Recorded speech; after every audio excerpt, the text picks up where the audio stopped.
Alors, on vient de voir l'utilisation d'un littéral. On va rapidement voir un exemple ici avant de poursuivre. Donc, qu'est-ce qu'on peut faire? Par exemple, select first name.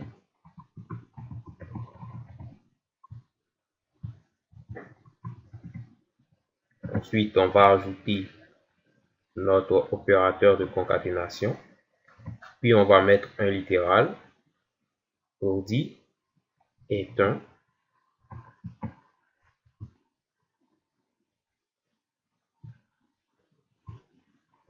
Ensuite, on va ajouter donc le job ID.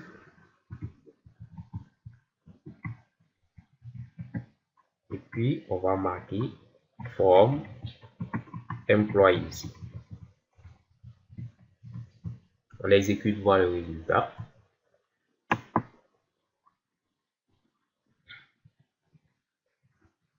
On voit là, Hélène est un bon. Il n'y a pas d'espace. On va mettre un espace. Donc, on a mis des espaces. On va voir que ce sera plus beau comme ça. Donc, voilà. Ici, on a Hélène est un. Ensuite, son job ID. Donc, on a le first name. On a est un. Puis, le job ID. Sauf que avec l'utilisation de ces simples codes là pour ajouter un littéral, il y a des inconvénients. Supposons que on veuille faire un essai, on va mettre par exemple et on va ajouter quoi comme exemple?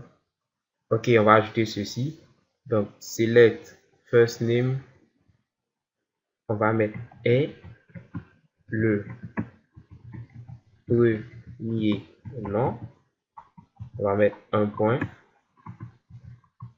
Tandis que le second est 2 points.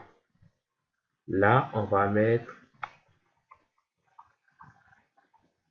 le last name.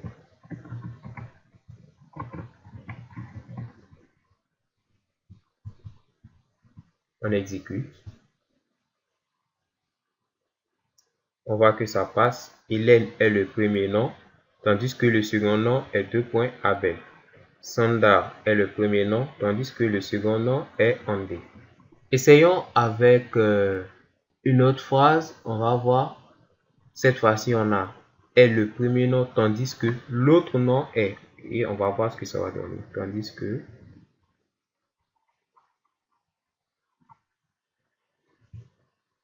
l'autre nom est. Donc, on a select first name, ensuite last name. Et donc, comme littéral au milieu, on a first name est le premier nom, tandis que l'autre nom est ensuite last name. On va exécuter, voir ce que ça va donner. Et là, qu'est-ce qu'on constate? On constate qu'il y a une erreur. L'erreur, elle est là.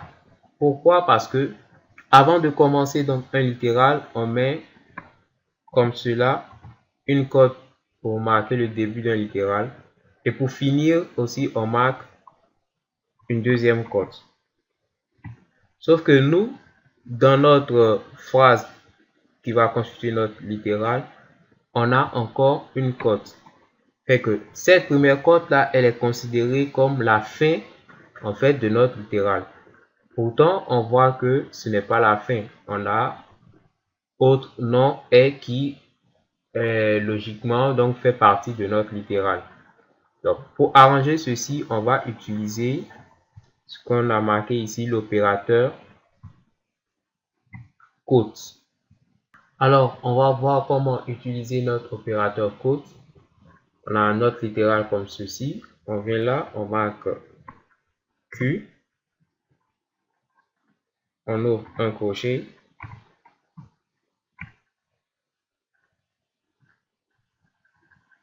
On vient ici, on referme notre crochet. Bon, on ouvre un crochet. On fait comme ceci. Et je crois que là, c'est bon. On exécute.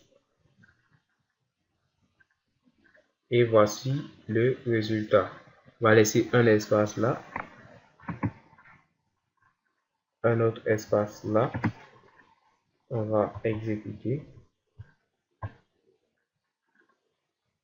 Et on obtient Hélène est le premier nom, tandis que l'autre nom est Abel.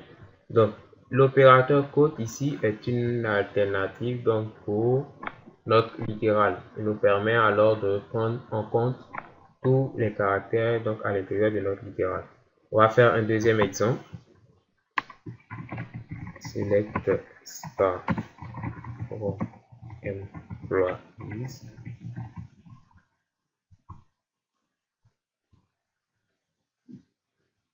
Alors, on a la liste de tous les employés. On va faire une requête qui va nous dire, par exemple, qu'est-ce que ça peut bien nous dire? On va avoir first name est l'employé dont l'email est. Donc, on va avoir une requête qui va nous ramener le first name. Ensuite, on aura un littéral pour dire est l'employé dont l'email est et puis on va mettre l'email. Donc, comment est-ce qu'on peut traduire cela? On va faire select first name.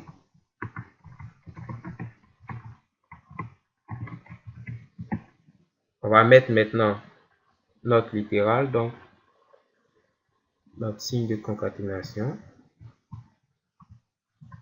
à l'intérieur de ceci.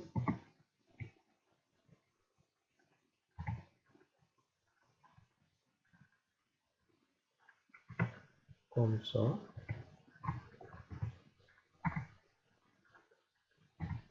Puis ça. First name. Ensuite, email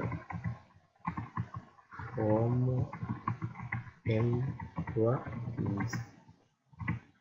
Donc ici, on va mettre notre littéral. On va dire est l'employé dont l'email est deux points. On va exécuter.